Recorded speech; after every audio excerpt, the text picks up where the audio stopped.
Aujourd'hui, quand je regarde tout ce qui se passe sur les réseaux, quand je regarde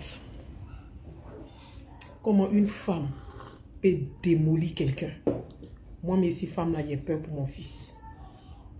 Comment une femme peut briser toute une famille, comment une femme peut briser toute, c'est-à-dire une entreprise, comment une femme peut diviser les frères et sœurs, comment une femme peut diviser une communauté. Moi-même, je suis femme.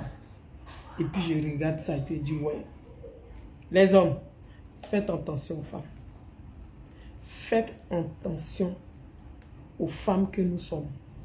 Une femme, quand elle veut te détruire, elle n'est pas pressée. Quand elle veut te détruire, elle n'est pas pressée. Elle n'entend ni à gauche, elle n'entend ni à droite. Ça, tu es sa cible. C'est-à-dire, tu es sa cible. Tous ceux qui crient à côté, elle ne voit pas. C'est toi. Donc, faites très attention à nous les femmes. Je dis tout ça là, il dit ça à mon fils tous les jours. Mais il est encore jeune, il ne comprend pas. Faites attention à nous les femmes. Une femme. Joyeux Noël à vous. Tu peux te retrouver en relation avec un mec bien, mais au fond de toi, tu sens qu'il y a quelque chose qui va pas. Tu sens que ça ne matche pas. Et comment tu peux confirmer en fait que c'est pas l'homme qui est fait pour toi? Tu peux le voir au niveau des cadeaux. Un homme qui est avec toi, entre guillemets, pour le fun, sans plus, et qui se projette pas vraiment avec toi, il va être dans la démonstration. C'est le gars qui va te fly out partout. Il va t'emmener à Dubaï, il va faire ci, ça, ça, ça. Bien sûr, dans la mesure de ses moyens, ça peut être aussi un week-end à Deauville, ça peut être, voilà, c'est en fonction des moyens. Le gars, il va être vraiment dans la démonstration. C'est pas une vérité absolue, c'est mon observation. Le deuxième cas aussi, ça va être le gars, il va t'offrir des cadeaux de manière générale pour ton anniversaire ou la Saint-Valentin ou même à Noël, mais des cadeaux que lui, il trouve bien pour toi. Donc, par exemple, il va t'acheter une paire de baskets parce qu'il pense que c'est bien que tu fasses du running avec lui, alors que toi, tu détestes courir, c'est pas ton truc, et tu aurais aimé avoir un autre cadeau, tu vois. Et donc, il va t'offrir vraiment des cadeaux, plein de cadeaux, mais qui sont bien, qui sont sympas, mais ça correspond pas à ce que tu es, à ce que tu aurais souhaité, à ce que tu veux exactement. Par contre, le gars qui est fait pour toi va regarder le détail, il va regarder les détails de ta personnalité. Par exemple, ça va être le mec qui sait que tu adores les parfums, que tu es fan de parfums. Il va contacter, je ne sais pas comment ça s'appelle, les gens qui sont spécialistes pour faire des parfums sur mesure. Il va décrire ta personnalité, il va faire etc., etc. Et la personne va créer un parfum qui te correspond et ça va te toucher. Tu vas chialer comme une madeleine parce que le cadeau, il t'a touché en plein cœur. Ou alors, ça va être aussi, par exemple, si tu as perdu tes parents ou un de tes parents, il va t'offrir un collier, une chaîne avec une photo de tes parents ou de ton être perdu. Il va te dire derrière, il veille ou elle veille toujours sur toi à la route. Tu vois vraiment des petites attentions, des trucs qui te touchent.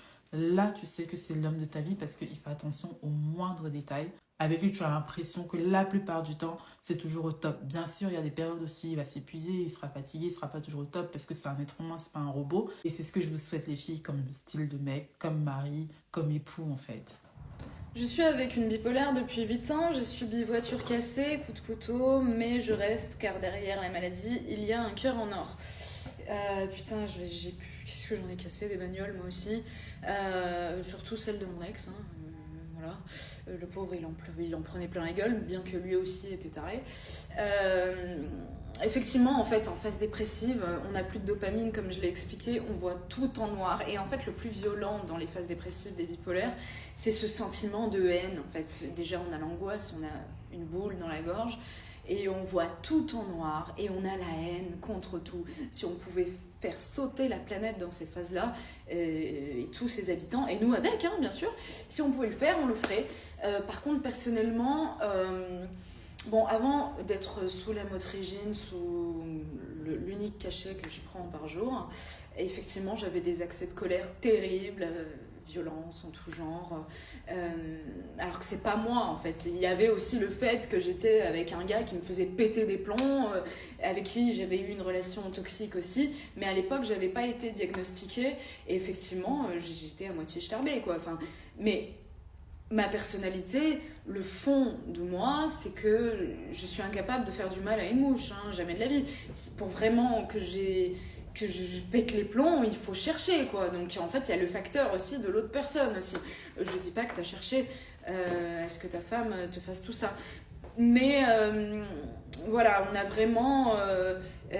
bon, ensuite j'ai été diagnostiquée, j'ai compris beaucoup de choses aussi, mais une personne m'a vraiment fait péter des plombs, et ça, bipolaire ou pas, voilà, tu pètes des plombs, quoi. Quand on cherche, on trouve les gens, quoi, hein. Voilà. Et puis oui, on a ce sentiment en phase dépressive de haine, en phase maniaque, beaucoup moins. Vous savez, en phase maniaque, la vie est belle, les oiseaux chantent, vous êtes speed, vous êtes hyper intelligent, vous êtes hyper actif intellectuellement, vous pétez le feu. Donc c'est une maladie très difficile à porter, surtout pour l'entourage. Moi, je l'ai caché pendant beaucoup de temps à mon entourage. Je leur expliquais que des fois, j'étais comme une loque, je pouvais pas bouger de mon pieu, hein.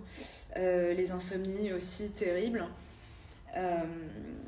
Tu dors pas la nuit quand tu es en phase dépressive parce que tu pleures toute la nuit, et tu dors pas la nuit quand tu es en phase maniaque parce que tu pètes le feu toute la nuit. Donc au final, les insomnies qui sont le pire ennemi des bipolaires, hein, puisque ça te refait passer de up and à down, en fait. Voilà, c'est terrible, en fait. C'est pour ça que je me suis tournée vers une activité où j'avais pas besoin de me lever le matin, parce que me lever pour aller assumer un CDI, me lever le matin alors que je dors pas la nuit, c'était devenu impossible, quoi. Donc voilà.